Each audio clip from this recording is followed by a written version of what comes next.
फिलिस्तीन से भिड़ना इजराइल को महंगा पड़ गया है। बड़ी खबर सामने आ रही है कि हमास ने इजराइल की सेना को नुकसान पहुंचाया है और इजराइल के कई सेना के जवानों को मौत के घाट उतार दिया है और इजराइल ने मान लिया है कि हमास ने इजराइल पर हमला कर दिया है।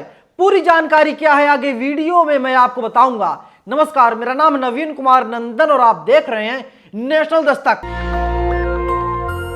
तकरीबन एक महीने से किस तरीके से इजराइल और फिलिस्तीन के बीच जंग जारी है।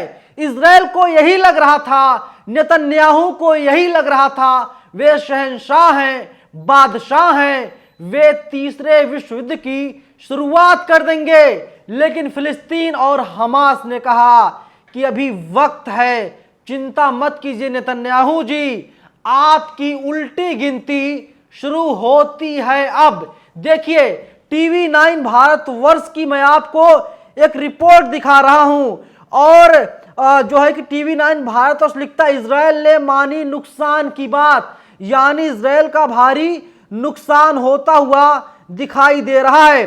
इसके अलावा गाजा में मौजूद आईडीएफ पर ग्रेनेड अटैक हुआ है, यानी जो इजराइल की सुरक्षा एजेंसी है, जो इजराइल की सेना है, उसके ऊपर ग्रेनेड अटैक किया गया है। टीवी 9 भारतवर्ष साफ तौर पर लिख रहा है इजराइल को बड़ा नुकसान यहां पर हुआ है। गाजा में इंटरनेट सर्विस को दोबारा से खत्म कर दिया गया है। इजराइल पर मिसाइल से अटैक किया गया है। इजरायली शहर अशदोद पर अटैक किया गया है। क्रीमिया ब्रिज पर तीसरी बार हमले की खबर निकल के सामने आई है। और वहीं देखिए कई शहर ऐसे हैं जहां पर लगातार फिलिस्तीन हमला कर रहा है। गाजा में सेक्टर प्लान जो किसी को नहीं पता था, इजरायली सैनिकों पर ग्रेनेड अटैक किया गया है। और वहीं इजराइल पर हमास का बहुत बड़ा हमला है, यानी हमास जो है इजराइल पर हमला किया है।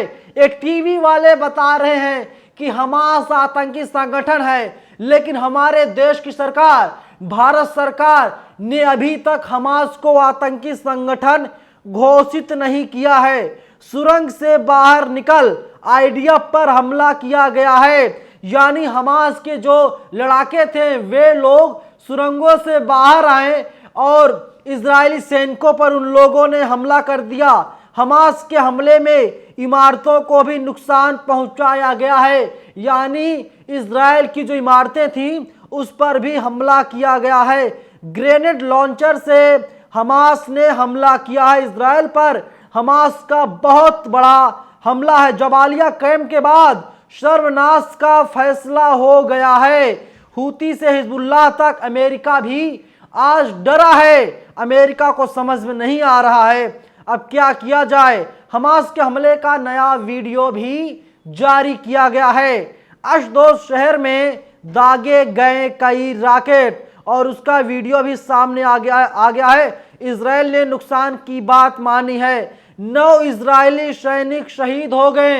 ये इजराइल की सेना यानी आईडीएफ कह रही है हमास से जमीनी लड़ाई में हुई है मौत। और जो सीक्रेट ऑपरेशन था हमास का, इसके बारे में किसी को जानकारी नहीं थी। उत्तरी गाजा में मारे गए आईडीएफ के सैनिक, अब खबर जो सामने आ रही है, अब तक आंकड़ा 9 था लेकिन अब आंकड़ा ये बढ़ता हुआ दिखाई दे रहा है। अब खबर सामने आ रही कि 20 इजरायली सैनिकों की मौत हो गई है, ये हमास का दावा है। और वही देखिए टीवी 9 भारतवर्ष लिखता है आईडीएफ के मुताबिक ग्राउंड ऑपरेशन में अब तक 11 सैनिक शहीद हो गए हैं, लेकिन हमास 20 सैनिकों के मारे जाने की पुष्टि कर रहा है। और अब वहीं अमेरिका पर पुतिन का गुस्सा भी भड़क गया है। न्यूज 18 लिख रहा है हवा से जमीन पर मार करने वाली क्रूज मिसाइल का भी परीक्षण कर लिया गया है। हमास का प्लान 7 अक्टूबर फिर होगा, यानी बहुत बड़ा धमाका हमास इजराइल के ऊपर करने जा रहा है। और अब इजराइल भागा भागा फिर रहा है। नेतन्याहू, मैं पहले दिन से कह रहा हूं, नेतन्याहू का दिमाग खराब हो गया है। अब नेतन्याहू के पास बचने का कोई रास्ता नहीं है। इजराइल को मिट्टी में मिल जाना है, ये तो तय हो गया है। और कुछ समय के बाद किताबों में बच्चे पढ़ेंगे। कुछ समय पहले एक देश हुआ करता था जिसका नाम इजराइल हुआ करता था, और इजराइल की जनता, इजराइल का नामो निशान नहीं बचेगा। सिर्फ इतिहास में इजराइल का नाम रहेगा, क्योंकि यमन ने भी तैयारी कर ली है। अब इजराइल को मिटा देना है। वाजिद खान लिखते हैं, हिजबुल्लाह ने इजरायली सेना के हुए नुकसान को प्रकाशित किया है। 120 सैनिक मारे गए, 9 टैंक, 33 रडार, 1 ड्रोन, 140 निगरानी कैमरे, 69 संचार प्राणियां, 70 जैमिंग सिस्टम, 27 खुफिया जो तरीके थे उसको नष्ट कर दिया गया। ये इजराइल और अमेरिका दोनों के लिए बहुत बड़ा झटका है। यमन ने अपने MiGs 29 यमनी लड़ाकू विमान के तैयारी का वीडियो भी जारी कर दिया है। गाजा में जमीनी कार्रवाई के दौरान मारे गए इजरायलियों को विदाई देते उनके परिजन अब उबेदाह में कहा था, हम गाजा में इजरायलियों के कब्र खोद देंगे। माशाअल्लाह, सीरिया की एक मासूम बच्ची ने फिलिस्तीनियों के लिए फंडिंग एक दौरान अपनी बेशकीमती चीज़ फिलिस्तीनियों को हदिया में दे दिया है। ये वाजिद खान लिख रहे हैं। इसके अलावा उनका एक ट्वीट और है, संयुक्त राष्ट्र में रूस के प्रतिनिधि, इजराइल एक कब्जा करने वाला राज्य है और उसे अपनी रक्षा करने का कोई अधिकार नहीं है। इतनी पहली बार इतनी स्पष्ट और सच्ची बात अमेरिकी गुलाम संयुक्त राष्ट्र के सामने कही गई थी, और वह भी किसी मुस्लिम हुक्मरान द्वारा नहीं बल्कि रूस के द्वारा कही गई है। वाजिद खान का एक ट्वीट है, उन्होंने लिखा, अबू उबेदाह जो कहता वो करता है। उबेदाह ने कहा था गाजा को दुश्मन के लिए जहन्नुम बना देंगे, और जब से इजराइल ने ज़मीनी कार्रवाई करने की कोशिश की तब से इजरायली नागरिक अपने लोगों के जनाजे उठा रहे हैं। यानी लगातार हमला इजराइल पर हो रहा है, इजराइल की सेना पर हो रहा है। और अब खबरें जो निकल के सामने आ रही हैं, इजराइल को अमेरिका ने धोखा दे दिया है, यानी अमेरिका ने इजराइल का साथ छोड़ दिया है। इजराइल अकेला पड़ गया है और 125 देश की सेना तैयार हो गई है, सक्रिय हो गई है, और कभी भी इजराइल पर हमला कर सकती है, क्योंकि ईरान ने तो अपनी लाल आंखें इजराइल को दिखा दी हैं। और खबर सामने आ रही है, इजराइल को बचाने के चक्कर में अमेरिका फंस गया। ईरान ने अमेरिका के ऊपर हमला कर दिया है, और अमेरिका के जो कई सैनिक हैं उनको नुकसान पहुंचाने की खबर सामने आ रही है। और लगातार फिलिस्तीन, यमन और ईरान, रूस मजबूत होता हुआ दिखाई दे रहा है।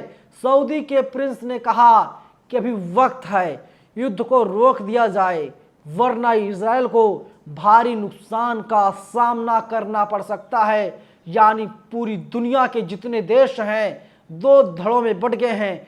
कोई इजराइल का समर्थन कर रहा है, लेकिन अधिकतर देश हमारी दुनिया के लगातार वे लोग फिलिस्तीन का समर्थन कर रहे हैं, और सब लोग फिलिस्तीन के साथ आकर के खड़े हो गए हैं, और अब जनाजे उठ रहे हैं इजरायलियों के। और वहीं बड़ी खबर सामने आ रही कि अमेरिका के 92% मुसलमान, यानी 92% मुसलमान फिलिस्तीन के साथ खड़े हैं, और वहीं इजराइल में लगातार फिलिस्तीन के समर्थन में आंदोलन हो रहा है। और नेतन्याहू से अब इजराइल की जनता ही इस्तीफे की मांग कर रही है, और इजराइल की जनता कह रही, नेतन्याहू आप एक नाकाम प्रधानमंत्री हैं, आप तुरंत इस्तीफा दे दीजिए, क्योंकि इजरायलियों की रक्षा आप नहीं कर पा रहे हैं। और अब इजराइल अलग पड़ चुका है, कोई बचाने वाला नहीं है। इकलौता देश अब इजराइल लग रहा है,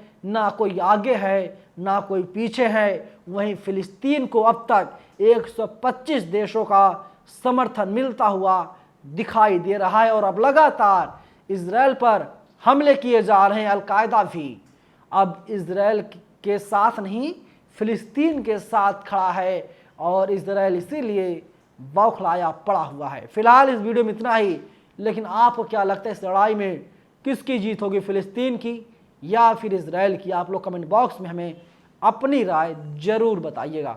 धन्यवाद। नेशनल दस्तक की आपसे गुजारिश है कि अगर इसको बचाना चाहते हैं तो नेशनल दस्तक को सब्सक्राइब करने के लिए रेड कलर के सब्सक्राइब बटन को दबाएं, फिर बेल आइकन की घंटी दबाएं।